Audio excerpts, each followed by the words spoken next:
Hollie noticed a scruffy man following her everywhere she went and thought he was just a stalker. But then the young girl discovered an old photo album in her attic, and her life was never the same again.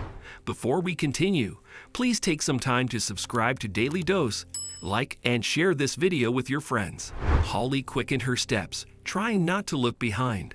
She'd run if she hadn't hurt her leg during cheerleading practice. But she powered through the pain and kept walking briskly, glancing from the corner of her eye every few seconds. She exhaled a sigh of relief as she spotted her house. She hurried inside and locked the door. Then she scanned the streets outside her home and was glad the man was gone. Hollie drew the drapes in the living room and sank onto the couch, taking a deep breath. "Hollie?" her mother, Alicia, asked. "Oh God, what happened to your feet? Why do you look so pale?" "Mom." Hollie leaped to her feet and hugged Alicia. "Oh, Mom, I'm so glad I'm home." "What's the matter, baby? Are you all right?" Alicia asked worriedly. "Mom, I have something to tell you," Hollie said nervously. "I think someone's following me. I'm scared, Mom. He's literally everywhere I go. It all started last week, and I should have told you, Mom, but I didn't take him so seriously." "What?" Alicia's eyes widened in horror. "Hollie, did he hurt you? Did he try to do anything?" No, Mom." Hollie shook her head in tears. "He just watches me from afar. He's never approached me. Today, I saw him right around the corner of our street.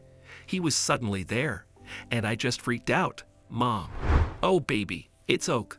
Alicia wrapped her arms around her daughter. "I'll drop you off at school tomorrow, all right? And I'll be there for you if you want to go out, no matter how busy I am. And we should tell the police." "But what will the cops do if we don't know how he looks, Mom?" Hollie sighed. "I've never seen his face clearly. He's just scruffy and dirty. Besides, he's never harmed me, never touched me or walked closer. Still, stalking, and it needs to end. So here's what we'll do," Alicia said, a plan brewing at the back of her mind. "The next time we see him, we take his pictures and go straight to the police, okay? He hasn't harmed you, but that doesn't mean he won't." The mother and daughter had a long conversation over lunch, after which Alicia got a call from her supervisor at the hospital. She was desperately needed there. "Go, Mom. I'm going to be fine, I promise," she said, trying to sound convincing, and Alicia agreed. As Alicia left the house, the young girl locked all doors and windows properly. Alicia worked as a nurse at the city hospital, often taking multiple long shifts to support herself and her teenage daughter. Her life had been hard as a single mother, but Alicia was trying her best.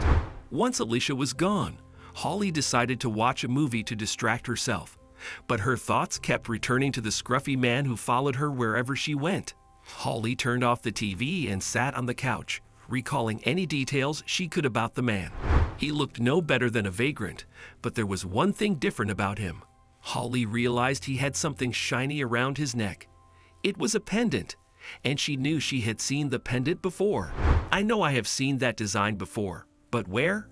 Hollie wondered, searching for similar pendants online, but nothing that could help her popped up during the internet search.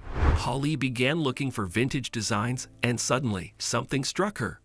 "Wait a second, this is... no way!" she cried, her eyes fixed on her laptop screen. Hollie dashed to Alicia's room and rummaged through her closet and drawers for the family albums. "Oh God, Mom, where did you keep all the albums?" She frowned when she didn't find a single one in Alicia's room. That's when it hit Hollie. When Alicia had cleaned the house for Christmas, she had moved all of their old family albums to the attic.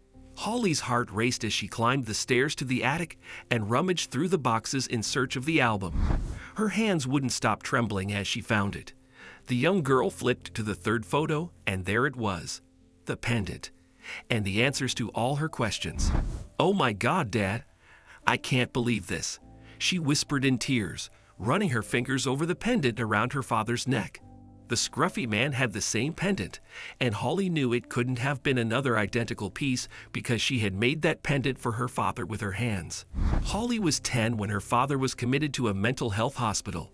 Frank's company had gone bankrupt, and he couldn't deal with it. Hollie was sobbing that night as she put the pendant around his neck. "Daddy, please don't forget me. I will get you home one day," she cried out to him as he was taken away by the social workers. Hollie never saw her father again. She wrote letters for a few years and stopped when there were no replies. Hollie had thought she would become a doctor someday and heal her father. Could this man really be Dad? But isn't he supposed to be at the psychiatric hospital? The girl wondered.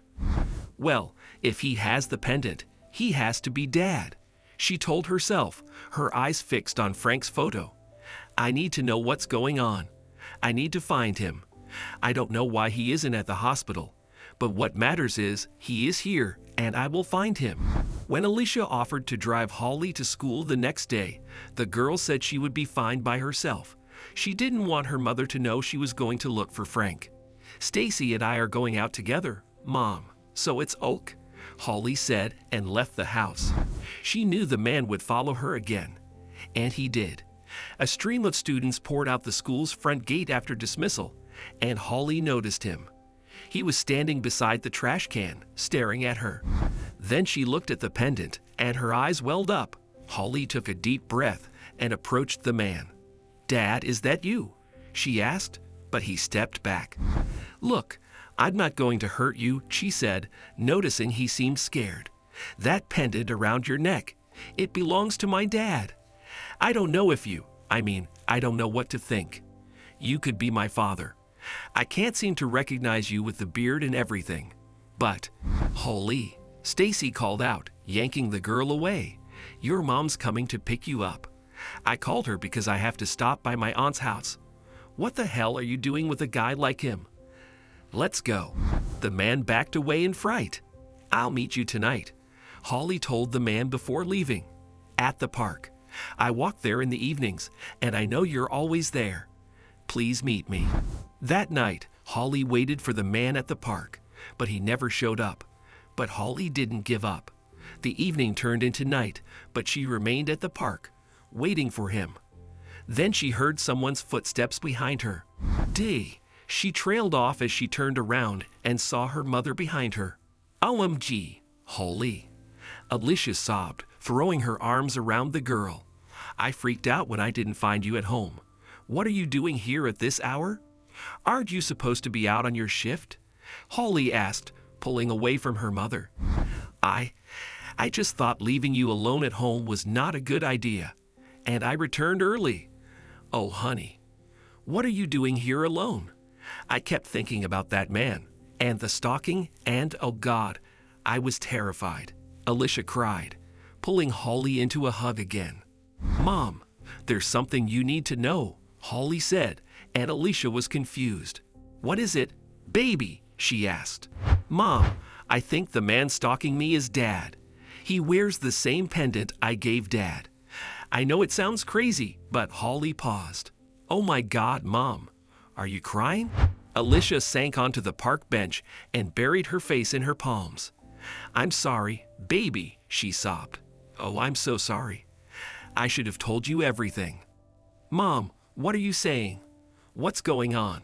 Hollie asked. "Your father, he is not at the hospital," Hollie, Alicia revealed. "He fled the facility 2 months ago, and they tracked him down." "What?"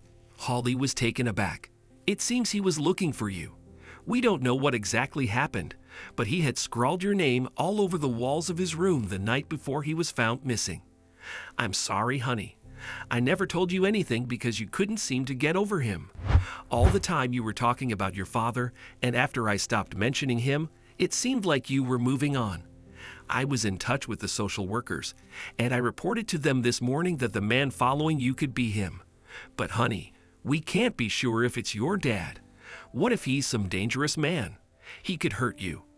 I didn't want to freak you out, so I didn't tell you anything." "Mom, this is not right. How could you keep this from me? I can't even look at you right now," Hollie cried and ran away from the park. Hollie didn't talk to her mother the whole night, and the next morning she left for school without eating breakfast. She had to find Frank. Hollie ran to the park and decided to wait for the man. She was hoping he'd show up and they'd meet up again. She was sure he was her father. But an hour turned into 3 and 4, and there was no sign of him. Hollie was about to leave, but then she heard a rustling noise from the bushes. Her face lit up as she saw the man appear from behind them. When Alicia returned from her late shift, her mind was preoccupied with fear, and her heart sank when she found her home eerily quiet.